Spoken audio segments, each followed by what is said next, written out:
I'd always been the odd one out in my family. While my older sisters Diane and Rebecca both followed our parents' well-trodden path into corporate law, I chose a different direction, pursuing my passion for sustainable architecture.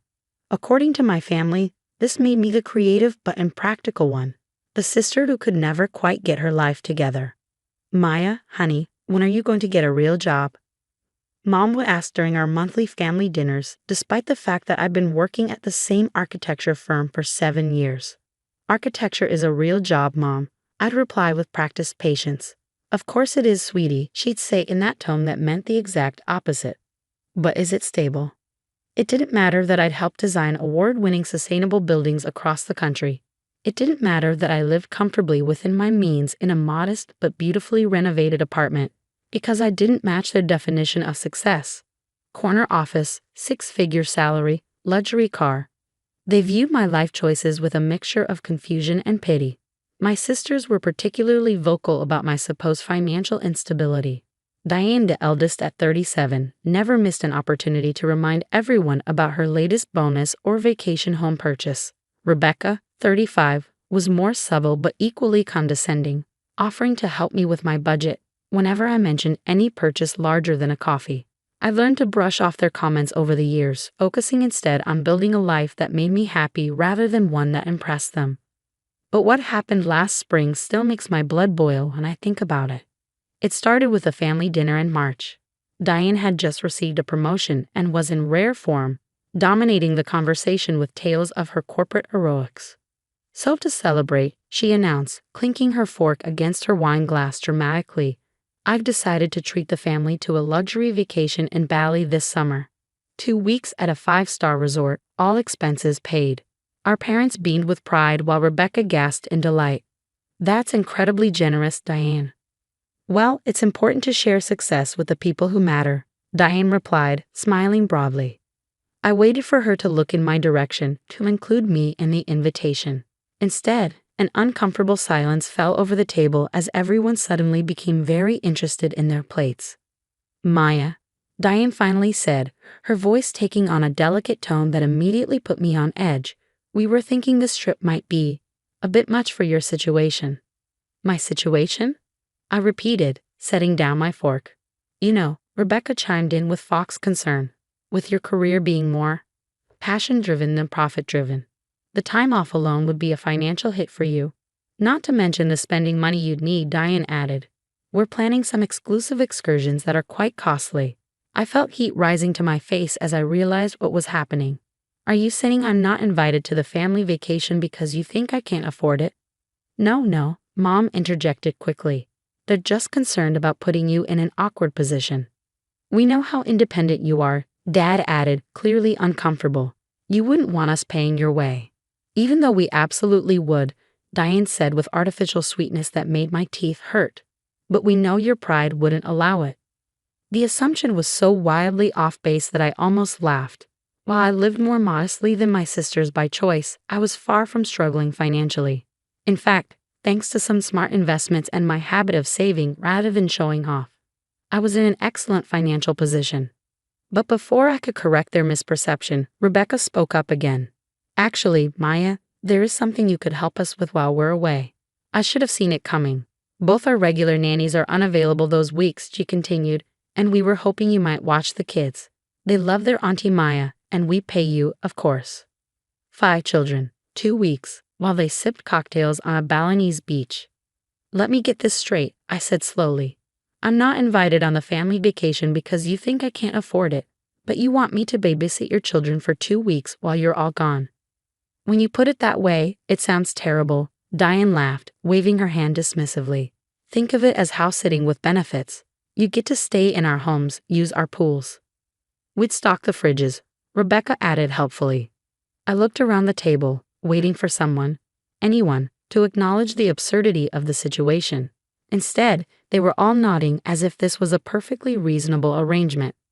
"I'll have to check my schedule," I managed to say, which they immediately interpreted as agreement. The conversation moved on, but I remained silent for the rest of the meal, a plan already forming in my mind. Over the next few weeks, Diane and Rebecca ramped up their vacation planning, creating a family group chat that excluded me where they shared resort photos and excursion options. Meanwhile, they created a separate chat with just me to coordinate the childcare details. When to pick up each child, their schedules, dietary restrictions, and an ever-growing list of rules and requirements. I responded politely but non-committally, neither agreeing to nor refusing their requests outright. Whenever they pressed for confirmation, I'd cite work commitments that I needed to sort out first. This is exactly why you need a more structured career path, Diane texted after I mentioned potential work conflicts. Corporate jobs have clear vacation policies. I didn't bother explaining that my unstructured career had actually given me considerable flexibility and autonomy. I was saving that revelation for later. A month before their scheduled departure, I finally agreed to meet them for coffee to finalize the arrangements. They arrived with color-coded binders for each child, looking relieved that their child care plan was coming together. "We can't thank you enough, Maya," Rebecca said, sliding a binder across the table. "The kids are so excited to have their fun aunt staying with them." "About that," I said, taking a sip of my coffee, "I'm afraid I won't be able to watch the children after all." Their expressions fell in perfect synchronization. "What do you mean?" Diane demanded. "We've been planning this for months." "No, you've been planning this for months," I corrected her. "I never actually agreed to it.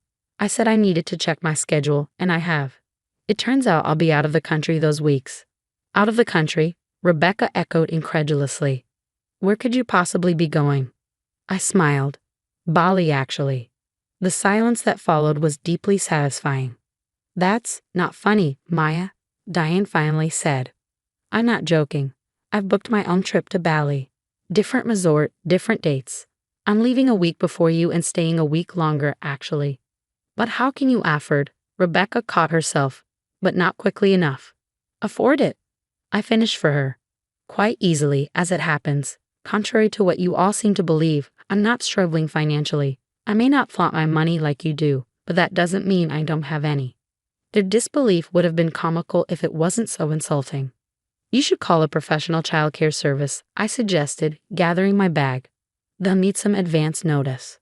I left them sitting there, mouths still slightly agape, feeling lighter than I had in years. The next few weeks brought a barrage of texts and calls. First from my sisters, then from my parents when their appeals failed to move me. The messaging evolved from indignation to guilt-tripping to, finally, grudging offers to include me in their trip after all. "We never meant to exclude you," Diane claimed in a particularly revisionist voicemail. There must have been a misunderstanding. I didn't bother responding. Instead, I focused on my own travel preparations and a special project I'd been working on in my spare time. As the departure date approached, my mother called with one last attempt at reconciliation. "Your sisters feel terrible about the misunderstanding, Maya. They want to make it right. Won't you at least come to the airport to see everyone off? The children would love to say goodbye to their aunt." I considered refusing, but the opportunity was too perfect to pass up. "Sure, Mom. I'd be happy to." The morning of their departure, I arrived at the international terminal dressed casually but tastefully, a simple envelope in my hand. My parents and sisters were already there with their mountain of luggage and 5 overexcited children running in circles around them. Auntie Maya, my nieces and nephews cried in unison when they spotted me, rushing over for hugs. "We're going on an airplane to see monkeys," my youngest nephew informed me solemnly. "That sounds amazing, buddy," I said, giving him an extra squeeze. My sisters approached more cautiously, their expressions a mixture of discomfort and forced cordiality. "Thanks for coming to see us off," Diane said stiffly. "The kids are thrilled." I nodded, then held out the envelope. "I brought something for you, a parting gift." Rebecca took it, eyeing me suspiciously. "What is this?" "Open it." Inside was a detailed financial portfolio statement with my name at the top. I'd redacted some personal information but left the totals clearly visible: my investment accounts, retirement funds, property equity, and liquid assets. The bottom line was highlighted in yellow, a number that made both my sisters' eyes widen. "Is this real?" Diane asked, her voice barely above a whisper. "Completely. I've been investing since I was 22, living below my means, making smart choices with my money instead of showing it off." I took the paper back and returned it to the envelope. I could buy that resort you're staying at if I wanted to. But unlike some people, I don't measure my worth or others by their bank accounts. The airport announcement system called their flight for boarding, but neither of my sisters moved, still processing what they'd just seen. Maya, we had no idea, Rebecca began. That was the point. I cut her off. You never bothered to ask. You assumed that because I chose a different path, I must be struggling. You excluded me from a family vacation because of your own biases and then expected me to be grateful for the chance to babysit your children while you enjoyed yourselves. We made a mistake, Diane admitted, looking genuinely contrite for perhaps the first time in her adult life. We should have included you. Yes, you should have. Not because I can afford it, but because I'm your sister. The boarding announcement repeated, more urgently this time. You should get going, I said, stepping back. Wouldn't want to miss your flight. Wait, Rebecca said suddenly. If you're so financially secure, why did you let us believe otherwise all these years? Why live in that small apartment and drive that old car? I smiled. Because I value experiences over possessions, sustainability over excess, and authenticity over appearances. My life looks exactly the way I want it to, whether you understand that or not. With that, I hugged each of my nieces and nephews, promised to bring them souvenirs from my own Bali trip, and walked away, leaving my sisters to make a mad dash for their gate. They missed their flight. I know this because I was already relaxing in the airline lounge, waiting for my own departure later that day. I'd actually changed my plans when Mom had convinced me to come to the airport. Why drive there twice? My flight to Bali, in business class, wasn't leaving for another 4 hours. As I sipped my complimentary champagne, my phone buzzed with a text from Mom. Girls missed their flight. Rebooking for tomorrow. What did you say to them? I didn't reply. Some lessons are worth missing a flight for. My time in Bali was transformative, not because of the luxury resort or the infinity pool, though those were nice, but because for the first time in my adult life, I felt completely free of my family's expectations and judgments. I hiked through rice terraces, learned traditional cooking techniques from local chefs, participated in a community-led reforestation project, and sketched designs for my own sustainable tiny house that I'd been dreaming about building. I returned home renewed and more certain than ever about my chosen path. 2 days after I got back, there was a knock at my apartment door. I opened it to find both my sisters standing awkwardly in the hallway, looking uncharacteristically humble. Can we come in? Diane asked. I hesitated, then stepped aside to let them enter. They looked around my modest apartment with new eyes, not with pity or condescension, but with curiosity and perhaps a touch of envy at the evident thought and care in every detail, from the living wall of plants to the custom-built furniture I'd designed myself. Your place is actually really beautiful, Rebecca admitted, running her hand along the reclaimed wood counter I'd installed. Thank you. An uncomfortable silence fell until Diane finally spoke. We owe you an apology, a big one. Yes, you do, I agreed, not making it easier for them. We were wrong to exclude you from the trip based on assumptions about your finances, Rebecca said, and even more wrong to then expect you to watch our children. It was entitled and thoughtless, Diane added, and when we saw your portfolio, she shook her head. It was a wake-up call about how little we actually knew about your life. I studied their faces, looking for the sincerity I'd rarely seen from them before. Surprisingly, it seemed genuine. Bali was enlightening, Rebecca continued. Being there, seeing a different culture, it made me realize how caught up we've been in a very narrow definition of success. Our kids wouldn't stop talking about how cool Auntie Maya's job is, designing buildings that help the environment, Diane said with a hint of a smile.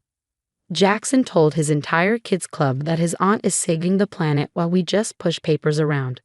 I couldn't help but laugh at that. Kids have a way of cutting to the truth. We'd like to start over, Rebecca said hesitantly. Get to know the sister we apparently never bothered to understand. Maybe you could show us what you actually do, Diane suggested.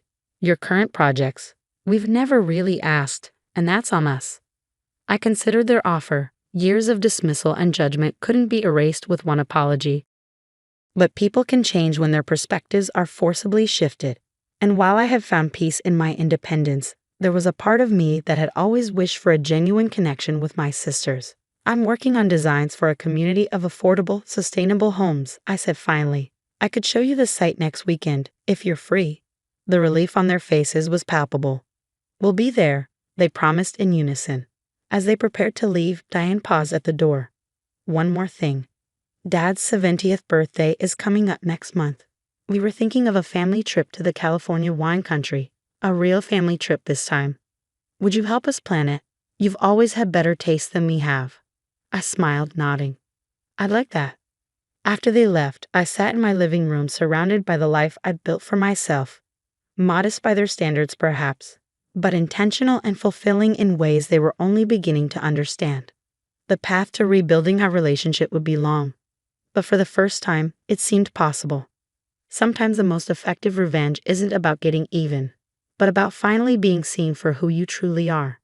2 weeks later, I met my sisters at the construction site for my sustainable housing project.